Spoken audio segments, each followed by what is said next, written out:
Sungura mu biki nabishyize ku murongo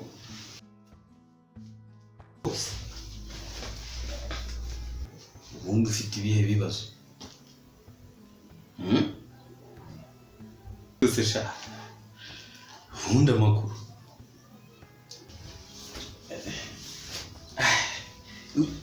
hari umuntu ushaka kujya gusura bambwiye hano ubu uri burambaranye mbega ugiye kureba umuntu wabonye hano i Kigali cyane rwose ni umukobwa umva rero reka nkubwire sha niwumva Kigali aho kuyita Kigali jya uyita kibazo kuko nta bisubizo bihaba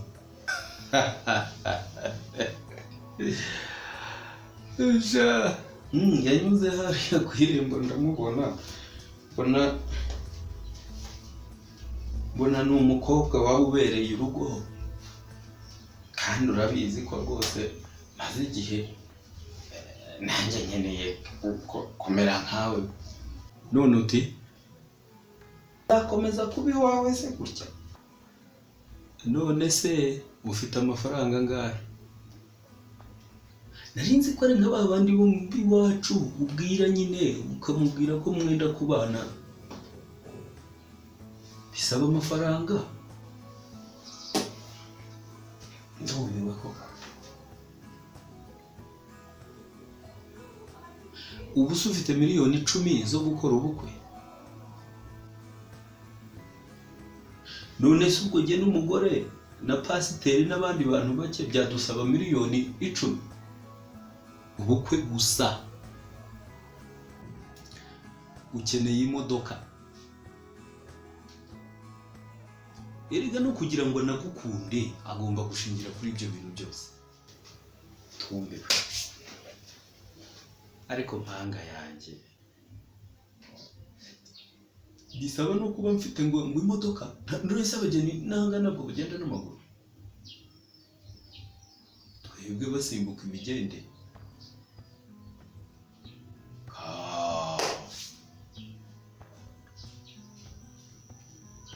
ubukwe bwacu uburyo buba bumeze neza abagenda bababyinira babaririra babajya iyo ubona umuntu iyo ageze i Kigali akabona ntashoboye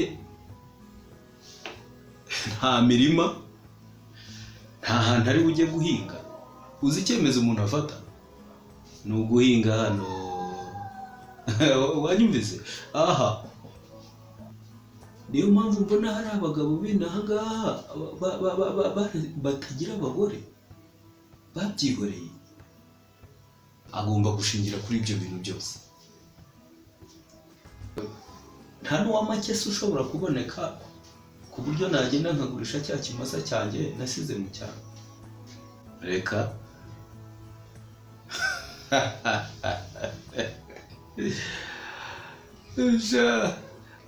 buriya nari nabuze uko mbikubwira hari nyine ubwo ndumva kubw'ubushobozi nari navuze ngo wa munani wanjye mugurishe nzi ndebe ko nagura inzu hano i Kigali nanjye nkaba mu nzu nk'iyi yawe imeze neza irimo n'umuriro rega mu cyaro dukoresha ni ugucana utadoha rero nshaka gutunga umugore kubana n'umugore ndi hano i Kigali ntabwo byakunda ese kuri kutanga urugero ngo kuri izi nzu iyi nzu wari uzi yuko ari iyanjye mbega kubera ko waje ugasanga ndayikodesha uzi ko ari iyanjye natangaje kandi iyi nzu nyikodesha ku kwezi iyo mbishoboye nishyura amezi 2 nkayishyurira icyarimwe umvise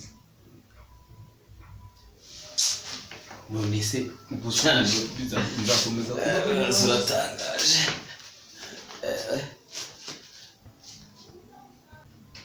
none se kungira ngo ubwo rero nazisubirira mu cyaro ntabwo naba hano i Kigali.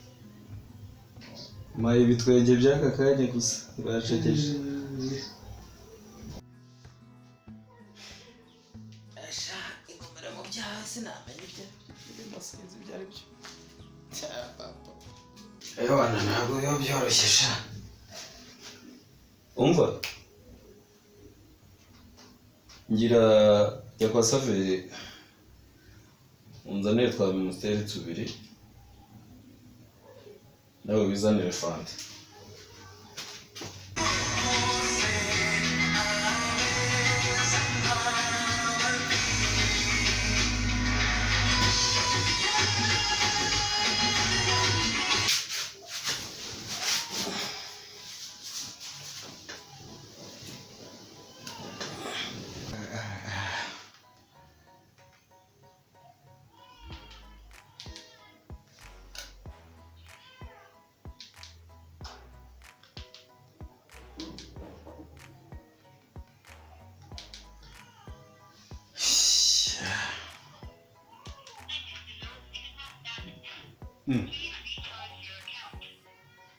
Hantuka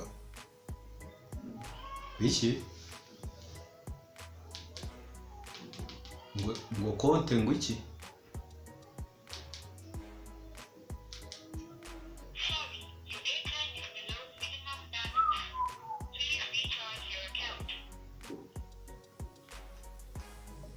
cye ubundi nampamagare.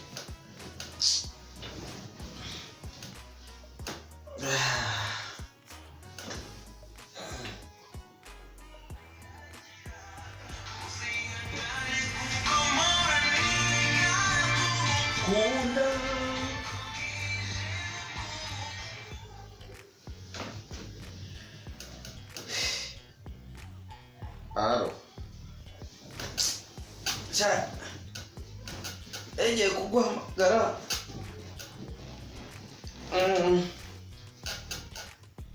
Oya mayinite mba nyafite rwose.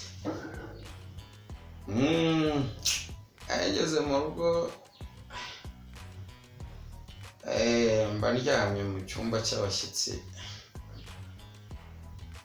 Icyumba cyanjye ubundi gihereranye n'aho abantu baba bari gusakuza ariko mbaye ndi mu cyumba cy'abashyitsi. Abana n'umukozi meza yashyizeho ibyo kurya ariko kubirya jyenyine byanze.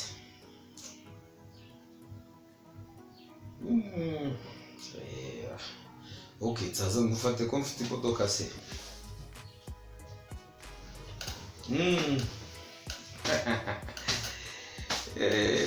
Reka n'icy'abashyitsi se ko nacyo ni cyiza cyane, ni igitanda cyiza nacyo.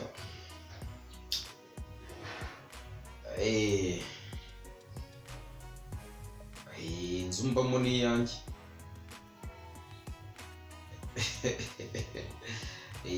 Ntabwo nkora ibyo bintu byo gukodesha se Kigali twarabirenze. Mfite inzu kadasitere ya miliyoni 40. Nayubatse nyine yari miliyoni 40, iri nko muri magana.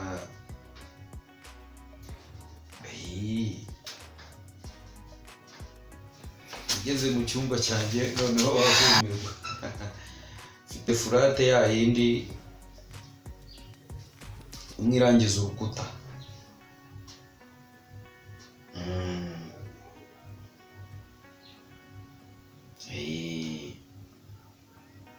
No mu cyumba cy'abashyitsi nayishyizemo.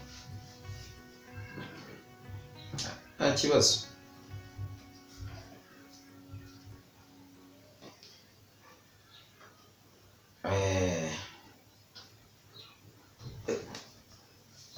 Buretse gato.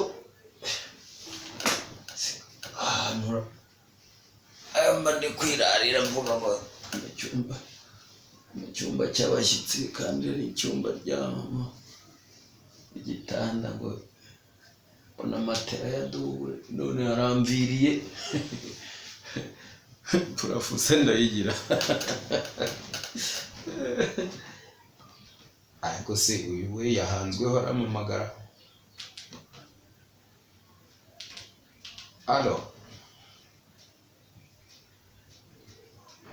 Alo yenda kumva neza, abantu numvaga bakomanze.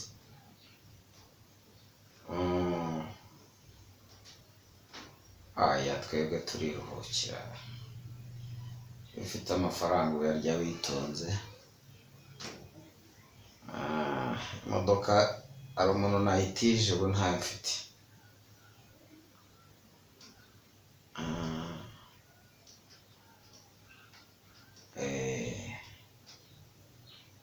Okay, turi kumwe na weekend. Sawa, ntabwo njya nica gahunda, abakire ntabwo twica gahunda.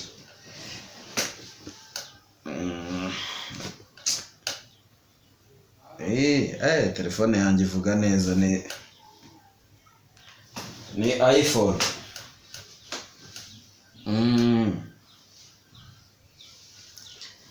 Reka bwabo telefone butongeye ntabwo njya mwitabira. Ni iPhone, ntabwo nzi ubwoko bwayo. Agiye anca miliyoni ndishyura. Ntabwo bampangitse, ni telefone nziza cyane. Ntabwo wumva ukuntu iri kuvuga, nkumva neza. Okay, sawa.